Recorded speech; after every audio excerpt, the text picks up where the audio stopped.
చెల్లి చదువుతున్నావా? అవునన్నయ్య, చాలా హెడ్డాక్ గా కూడా ఉంది. అయ్యో పదైతే బయటికి వెళ్దాం. బయటికా?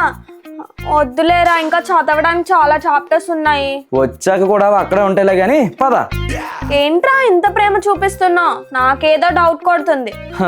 నీతో ఇదేనే బాధ, ప్రతిదీ స్కామే అనుకుంటావు. నిజంగానేనా? నమ్మచ్చంటావా?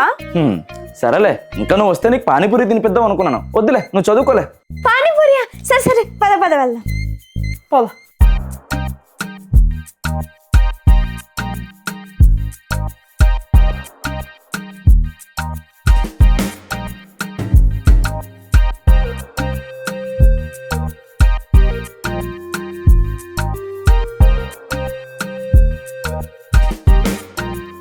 చెల్లి కూల్ డ్రింక్ తాగుతావా?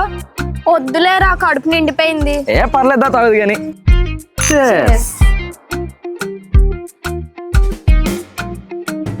అబ్బా, ఇంకా నాకు నైట్కి కూడా ఏమొద్దురా, కడుపు ఫుల్ అయిపోయింది. అయినా ఏంట్రా నువ్వు వద్దన్నా సరే అన్ని తినిపించేసావు. ఇప్పుడు చూడు నిద్ర వస్తుంది. అమ్మయ్యా, నాకు కూడా అదే కావాలి. ఏంటి? అంటే నా సబ్జెక్ట్స్ అన్ని ఆల్మోస్ట్ బ్యాక్లాగ్స్ తోనే క్లియర్ అయ్యాని నాన్న చేత నన్ను ఎప్పుడు తిట్లు కాయిస్తుంటావు కదా, అందుకే ఈసారి నీ వంతు. ఇప్పుడు ఎలానో నువ్వు ఇంకేం చదవలేవు, కాసేపు అయితే ఫుల్ గా గురకపెట్టి పడుకుంటావు. నా ప్లాన్ సక్సెస్ చాలు. నేను అప్పటికే అనుకుంటా అన్నా, నువ్వు ఇంత ప్రేమగా తీసుకెళ్ళావంటే ఏదో స్కామ్ ఉంటదని. నిన్ను అమ్మా, నేను కొట్టడానికి కూడా లేగలేకపోతున్నాను కదరా.